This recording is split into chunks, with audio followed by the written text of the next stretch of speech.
Access to adequate and affordable housing is a critical issue facing our community, and it's a crisis that's rapidly expanding. Almost 6,000 individuals and families are on the wait list for social housing, and over 1,300 individuals in our community currently experience homelessness. But our understanding of these numbers change when we acknowledge the unique barriers faced by specific populations and the impact it has on the broader community when we do not address them. For individuals exiting the criminal justice system, accessing safe and affordable housing is key to successful reintegration. This project, led by the John Howard Society, aims to address post-incarceration homelessness by providing emergency shelter with wraparound supports for mental health, addictions, basic needs, system navigation, and most importantly, helping individuals find stable housing and a sense of belonging in our community.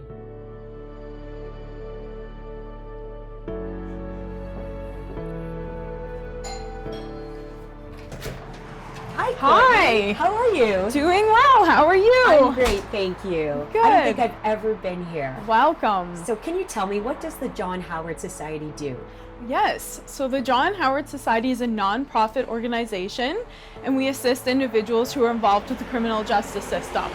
So, Wonderful. So you're a real gem in the community. Real gem in the community. Yes. Yes. So since this is my first time here, I would love to see the place. Absolutely. Okay. Come on in. Walking through the John Howard Society, I saw a long history of caring for people in need, people that often slip through the cracks, and I wanted to understand how that care continued through the pandemic. And I understand you meet with your clients in this room. So we wanted to adapt somehow to be able to see individuals in person while still being safe. Right. So we created this box.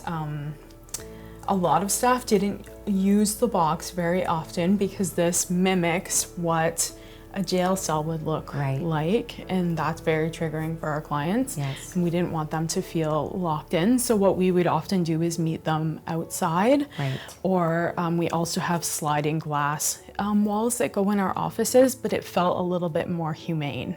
Our mission statement actually is effective, just, and humane responses to crime. We respect the criminal justice system and laws need to be in place, but believe that everybody has a soul and they can participate in our community and be valued, and each individual should be valued in our community. Why is it important for us to be investing in this population? First, I think every individual in society is worth something. Everybody has their own worth and everybody can contribute to society. It may be in their own ways. Mm-hmm. Also, once somebody's involved in the criminal justice system, it's difficult to exit.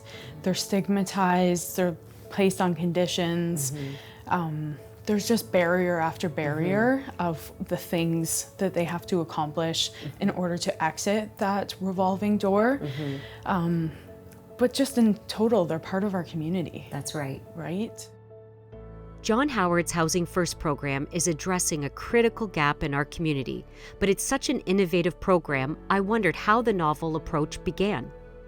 So was this project initially born from the pandemic, seeing the cracks in the system? Is that? Yes. So we had an initial pilot project. Okay, yeah, share it was called the Pandemic Reintegration Support Program. Okay.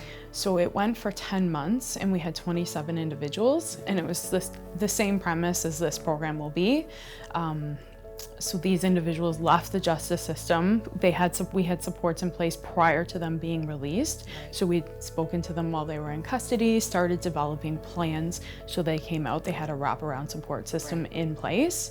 And then we used a local hotel while just as a transition piece to find them housing, and then the supports continued after they were housed. So because we had so much success with the first pilot project, we've actually secured funding to keep going. This program will look very similar to what the first program looked like, but we'll be better off because our supports are already in place and we know the positives or the successes and the challenges of the first program. Great. And it again will be very centralized to their needs, so what goals they'd like to achieve.